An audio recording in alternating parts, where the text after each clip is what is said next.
Sorry, just getting organized here. Welcome to Transformation You're Becoming. And yes, I'd love for you to be popping in the notes below in Facebook where you're coming in from. It's always interesting to learn where people are joining me from. So, yes, just waiting for a couple of more people to pop in. Learning this technology is challenging.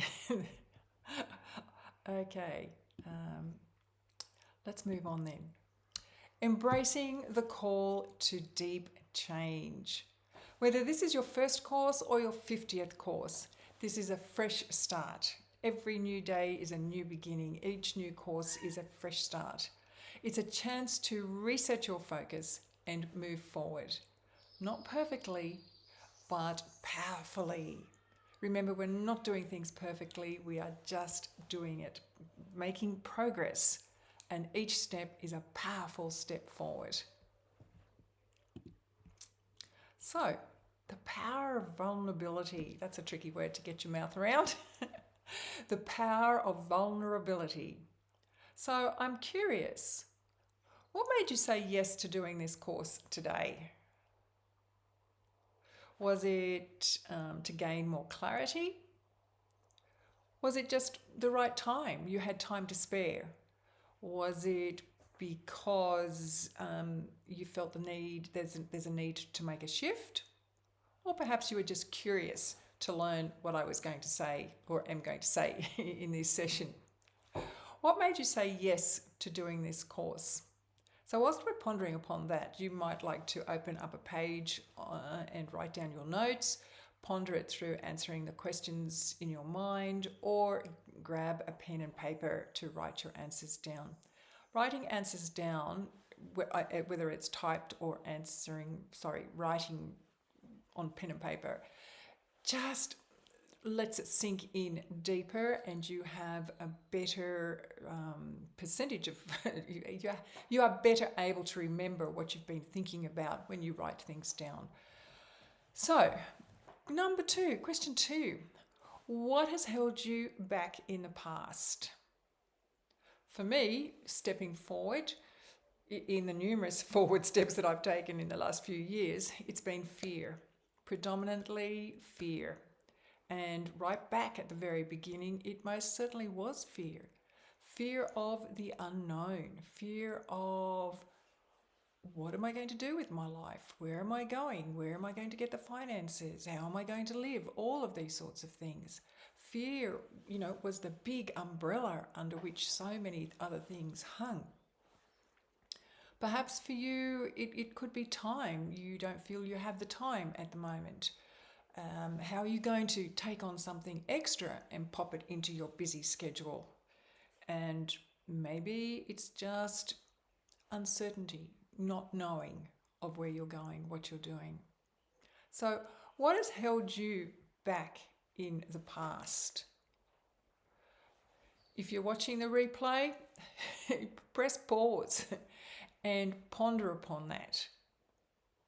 Because it's only by being vulnerable, digging deep, and becoming very clear within yourself, being honest with yourself is the better word, that you're going to be able to see what it truly was that held you back in the past.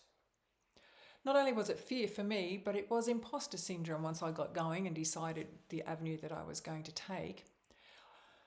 I'd been a teacher for 40, 50 years, and now I was stepping into the entrepreneur arena. And it was, how dare I compete against all of these coaches, mindset coaches who had been doing it for donkey's years, for as many years as I'd been teaching. And that took a lot of courage to get over that, to work out that, yes, I do have the skills, I do have the empathy, and I have, I've got 50 years of teaching behind me. I've also got my accredited coaching behind me. So look deep. What are your fears? What's held you back in the past? Number 3, what is or was happening in your life that made this the right time to begin? You know, was it the final realization that you've just finally drawn a line in the sand? Enough is enough. It's time to take action. Did you resonate with me? And that helped you move forward. So take time and think about what is happening in your life to make this the right time to begin to make a change. And often it is. There's something that's happened in your life that, is the line in the sand moment that pushes you into realizing that enough is enough. It's time to move, time to make a change. Okay, and so our last question here is, what old story no longer belongs here? What is the old story that no longer belongs here in your life right now? That's an interesting question, because it might be being disorganized, right? It's time to now be organized. That no longer is in my life, being disorganized. And will it change overnight? Certainly not. But it's the intention of moving forward, being organized and making sure that disorganized is in the past.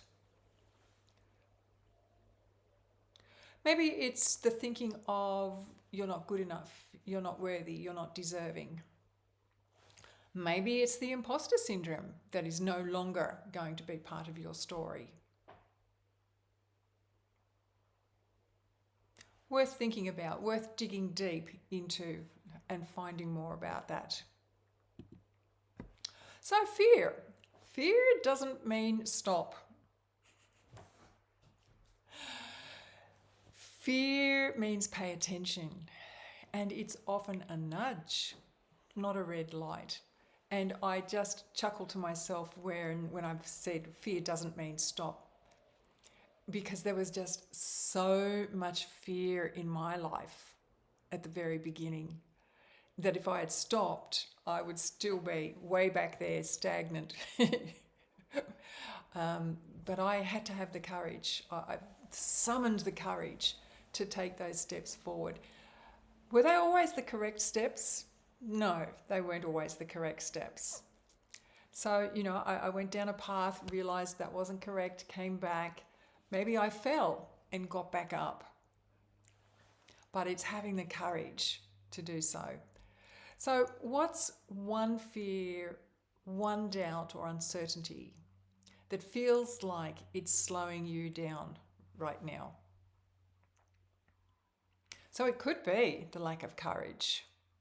It could be the fear of the unknown, the fear of the future, the fear of what's in front of you, the fear of not having enough money. There are so many fears that are camouflaged, that we really don't acknowledge as fears, but are certainly fears.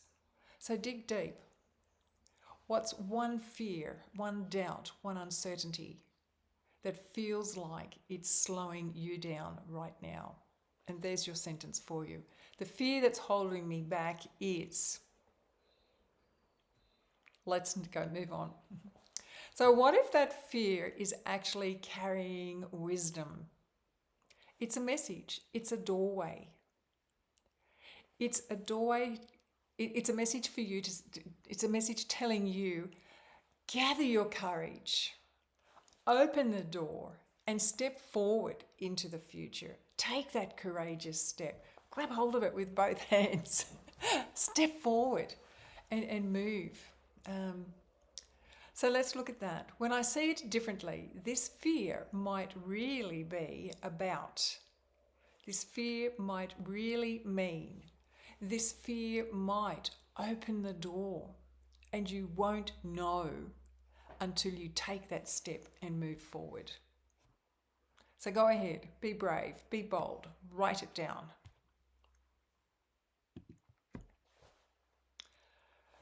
Bravery isn't always loud.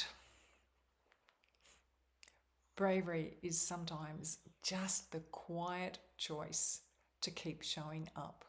You know, when you fall down and you pick yourself up, dust your britches, and keep moving, that's being brave. That's being courageous.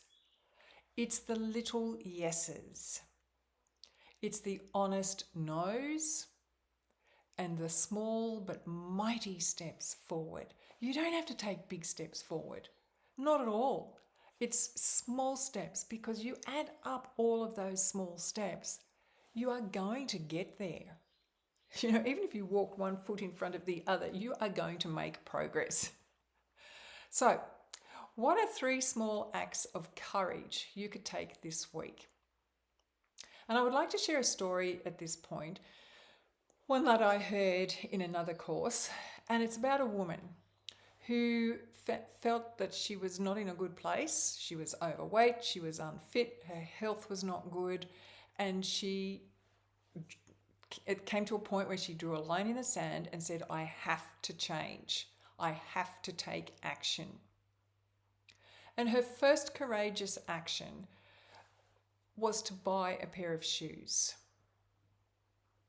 That was her first step. Her second step was to walk to the front gate and back. Now, for such an active person as myself, even, going through the cancer journey of chemotherapy last year and healing this year, I've always got up and done my animals, which is, walking over to the dairy, the cows, etc. So for me to comprehend setting a goal as to walk to the front gate is, wow, that's a massive life-changing lifestyle, massive decision to make. What courage that woman had to have to get there. So step 1 was buying the shoes. Step 2 was walking to the front gate. Then, of course, it was walking to the end of the road, walking around the block. Eventually, that woman went on to win, last count was 3 marathon runs. And she was in her 50s, mid-50s. So, I take my hat off to people like that. Did that take courage? You bet it took courage. Did she doubt herself? You bet she doubted herself. But every time she doubted herself, she picked herself up, brushed the doubt off her britches, and moved on. So I want you to think of and write down what 3 small acts of courage you could take this week. And when you've written those down, I want you to choose one. Write it out. Write out the one that matters most to you. That will be your bold move for this week. Maybe you're a fast worker. Maybe that's just your bold move for today, and you want to have another bold move tomorrow. These guidelines are not set in concrete. They're for you to adapt for you. But, your pace, your time frame. And my gosh, look at this. I've spent ages putting these slides together. And can you believe this? This was beautifully set out, certainly not the way it is at this point in time. And Canva, I don't know what happens in the process, because, it's downloaded. I check it on my computer, then I upload it as a PowerPoint, and voila, this is what happens. So you're just going to have to be like me, go with the flow and just let it be as it is. So my bold action is, what's your bold action going to be?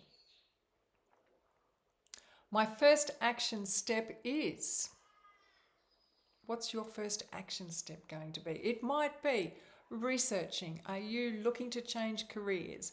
Are you looking to take on a hobby? Are you wanting to get back into horses? How many women have I come across who have been fully engaged with horses, and then for whatever reason, horses go out of their life, they're concentrating on rearing children, life gets in the way, the horse is in the paddock, and then one day they say, wow, I'd really like to get back riding. And fear just wraps them up. So, what could be a bold step there is going out, catching the horse, brushing it, doing some groundwork. It's just taking one courageous step at a time. Maybe just putting the saddle on the horse. And that's it for the day. Take the saddle off. There is no fast forward. There is no fast pace here. It's you going at your pace. One small step at a time to get to your journey, to get to your goal. And some homework here. What did I learn? And I really hope that you're going to learn that you had the courage. You had the courage within to take that step and to feel successful. And if you've been listening to me over the last few, for a while, you would know that on each success, you pat yourself on the back. It's, I'm a legend, whatever. You congratulate yourself because you're talking to your subconscious. You're building those steps inside you as well. So what did I learn? And as I've just said, I'm hoping that you're going to discover that you've got the courage within you, that you've got what you need totally inside of you. And your next question, what's the next step? What are you going to do next? So confidence doesn't come before action. It comes because of it. And I'll share a personal story this time because when I first started off single, managing this now small farm, man alive, I just had trouble getting out of bed in the morning. Not because of depression or anything like that. It took me a few months to realize it was the fear. There's that word again. It was the fear of the unknown. It was the fear of not knowing if I was going to be able to cope, deal with a burst water pipe, a broken fence, cattle in trouble, whatever. Because all of a sudden I'm here by myself on the farm with very, very limited tools. And what I thought at first was limited knowledge. So getting over the fear, getting out, solving the problems, congratulating myself. And over time, I realized how much knowledge I had, how much wisdom. And I found that instead of being frightened of problems, I grew and developed an appetite for being a solution seeker. Because my strength, my skills do not equate to my former husband's. And so I had to learn to do things differently with baling twine, with very thin tie wire, certainly not in the same category, the same degree as he would have done. But do you know what? They served the purpose and they did the trick. And at the end of the day, I had to say, you did it. And it's building one success on top of the other. And at the beginning of the journey, I actually journaled my successes because it was really important for my subconscious to be able to say, yes, I can do this. Remember back when I had achieved success? And it is important to document that because it's very easily forgotten. And if in the beginning of it all, you start to write these down, it's there for you, black and white. You are successful. You are a courageous woman. Go get it. And look, what's something you've done before you felt ready and it worked out? That's a very interesting question because, I've just talked about when you're starting on this journey to start a journal and document your successes. But you've been successful all your life in doing things. So don't let that little voice pull you down and tell you you're not successful. Reflect back. Even if you have to go back to your childhood, teenagers, early 20s, whatever, there are many times where you have been successful. And what is success? I remember years ago visiting a girl in hospital who'd had a nasty accident and she'd been there for over 12 months. Yeah, horrible story. Anyway, she said to me, success for me, Margherita, is being able to get out of bed. I thought, wow, there's a definition of success. What's your definition of success? It's not always a total, it's not always an abundant amount of money. It's not always related to money. Anyway, what's something you've done before you felt ready and it worked out? Jot that down. Okay, just in reflection now, it is lunch and learn, very short session, but it's designed to whet your appetite. It's designed to let you know the sort of things that I cover in my coaching program, things that will encourage you to come forward, tools that you get to build on, tools to help you to move forward. So we looked at the necessity, we are ready to make a change when we acknowledge that. Awakening to the need for change, when we finally realize we draw the line in the sand and acknowledge enough is enough, it's time to change. That's one of the first major steps to do. Next one is embracing. Oh, look at this slide too. It's happened again. My little arrows have just semi-disappeared. But anyway, luckily they're all numbered and we can follow them that way. Number 2, embracing self-reflection. You need to be honest with yourself. What has held you back? What are your strengths? What are your weaknesses? Embracing self-reflection. Very, very important. Number 3, surrendering to grace. So in the big picture, we have our goals, our dreams, we have our desired outcomes. But in the bigger picture, for those of you like me are attuned to divine providence, God, the universe will sometimes have a different outcome ready there for you.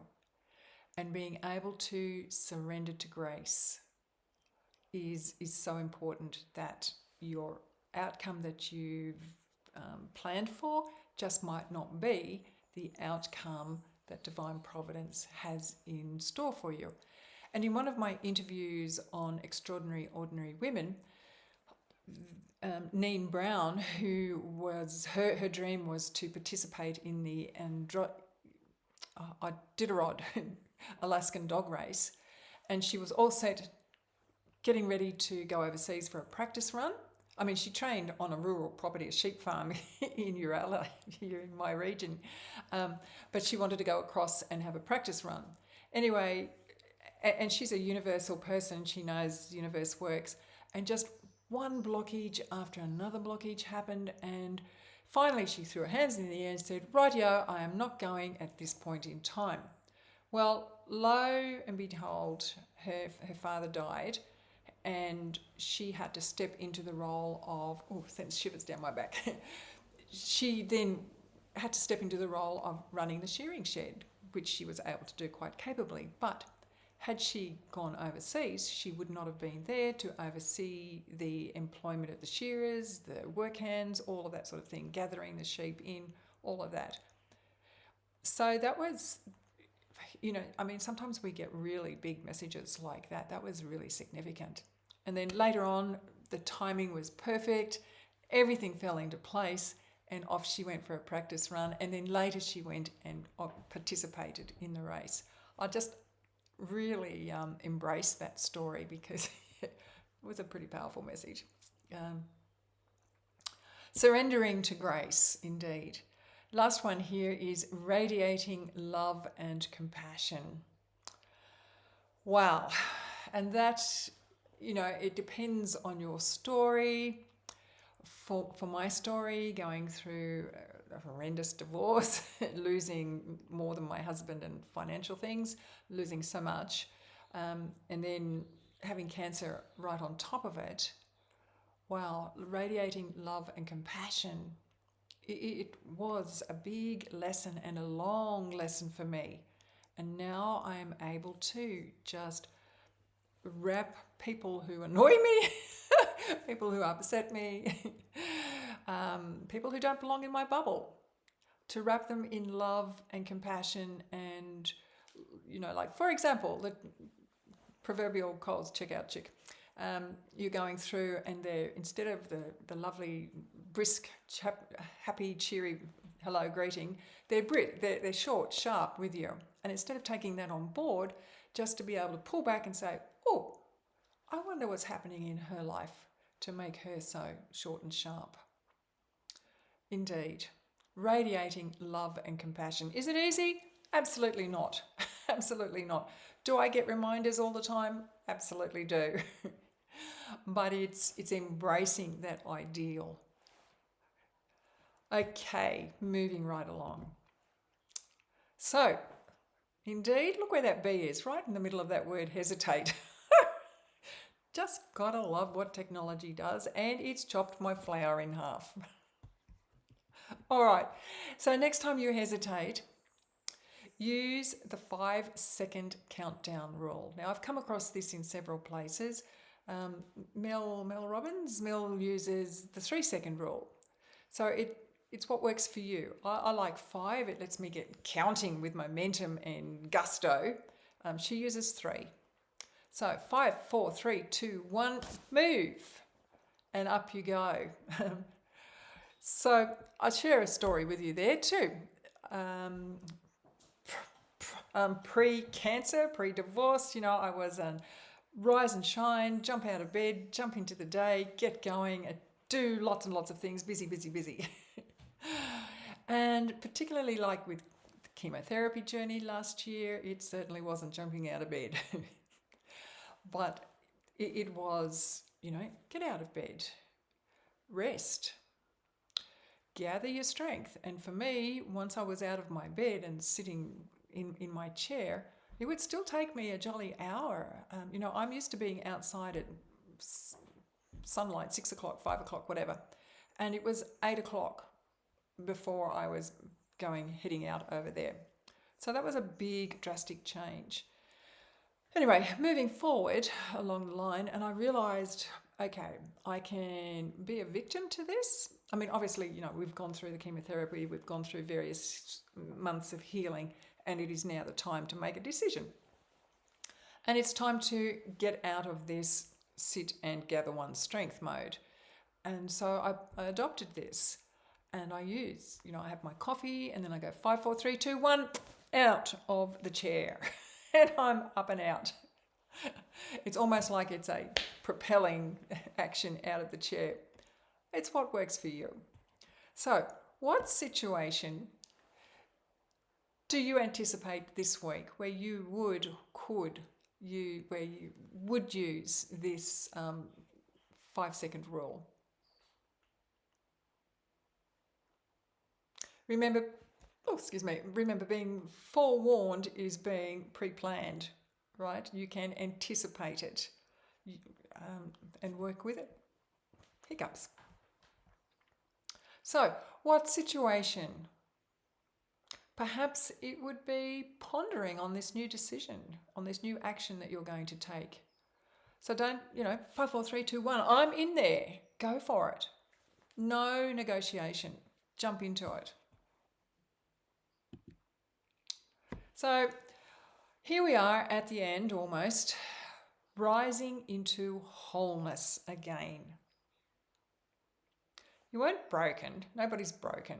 We're just fragmented and we need to pull our pieces back together and build it bigger and stronger. So here we are, rising into wholeness again.